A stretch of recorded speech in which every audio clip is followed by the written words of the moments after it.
Hello everyone, welcome back to my channel. Just saw a cat in the garden. Welcome back to my channel, and today just a quick first impressions of a fragrance that arrived today. It's a sample. Big thank you to Alicia and Terry from Kyse Perfumes. So Terry over in the States has the brand Kyse Perfumes.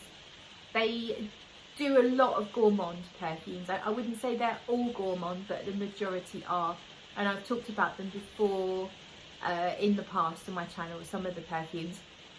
So Alicia's been talking to Terry for quite a while and obviously enjoys the perfumes, and she had a package arrive with some extra samples to send on to me. So thank you for Alicia for sending them on to me. Plus Alicia, thank you, because she sent me some amazing things that from herself as well. So thank you, and I'll be covering those later. But today we're just talking about one of the samples from Kyse, the one that I was most interested in, the one that I know Alicia really likes, and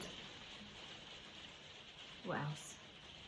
So it arrived, the parcel arrived today. I was in bed because I'm on a night shift, but it was lunchtime, so it wasn't too bad when the postman arrived.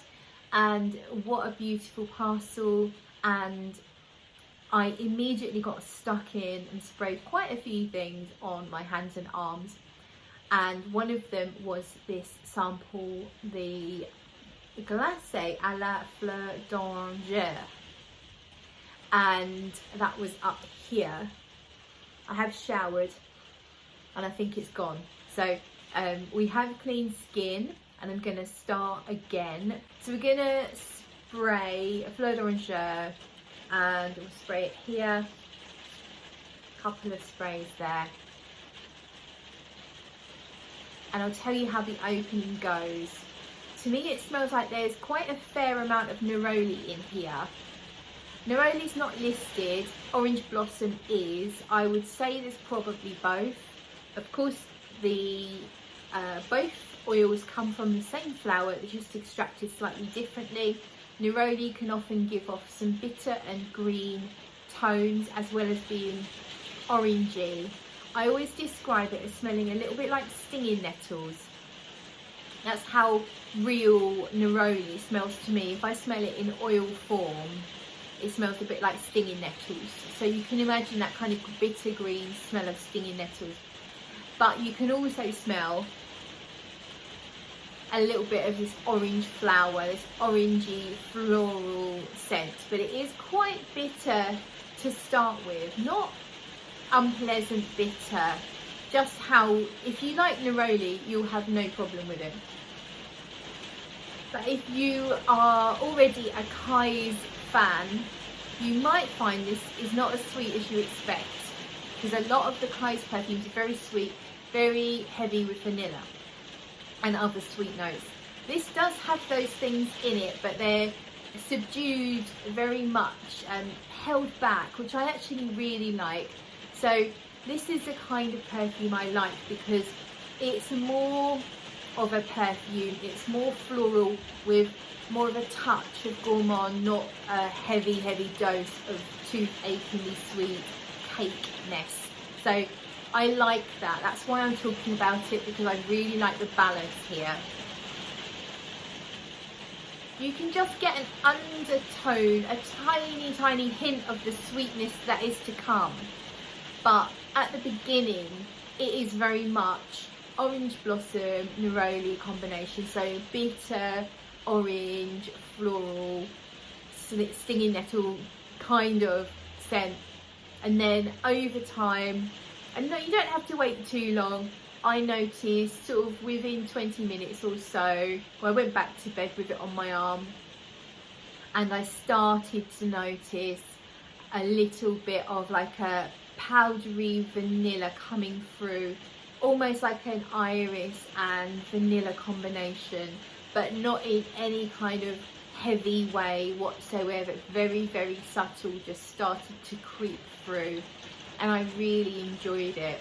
And it started to remind me a little bit, actually it reminded me of two things. it makes me think of Love Don't Be Shy from Killian, but it's nowhere near as sweet, syrupy, rich. It's not as heavy on the orange blossom as that. And it also reminded me, once it started to dry down, a little bit of the new Parfum de Marly, Oriana. Oriana is much is softer in the florals, doesn't have any bitter notes, doesn't seem to have, if it's got any neroli, it's much more subdued. Oriana is more of, I think it's a combination of rose and orange blossom from memory, whereas this is very much orange blossom dominant. But as it dries down, and then the sweeter, powdery, soft, more gourmand notes start to come through, it did remind me a little bit of Oriana. So I think if you like those kind of perfumes, you might like this, but you have to know that it does have quite a lot of this bitterness in the opening, which might not suit everyone's tastes. Yeah, it definitely does give me stinging nettle vibes, but I really enjoy it, and I love just waiting for it to change, knowing that there's this gorgeous sweetness coming.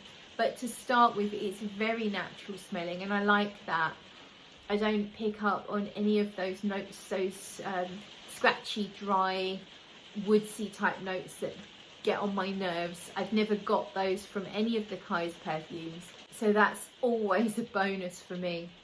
So yeah, as it dries down, it just kind of like starts to warm up, I would say, and just get this lovely fluffy, and sort of like yeah, I'd say it is gently powdery, but not really like mega powdery, just gently powdery vanilla that comes through and blends with the orange blossom, and then the neroli, the bitterness, does go away fairly quickly. So that's all I'm really going to say, because it is only first impressions, but I just thought I'd share that with you for now, because I think it's a brand that's not really talked about a lot. They are vegan, cruelty free, very affordable. So you can get the 15ml bottle for $25. If you want the 30ml, it's only $36, I think. Unfortunately, they're not delivering to the UK at the moment because of all the shocking rule changes and red tape. It's almost impossible for the smaller brands to get anything into the UK at the moment, unfortunately. If you are in the delivery zone, then I highly recommend getting some samples. In particular, if you do like a very natural smelling floral with a hint of gourmand, then I highly recommend Fleur d'Oranger. If you like really sweet fragrances, then you'll like quite a lot of their catalogue.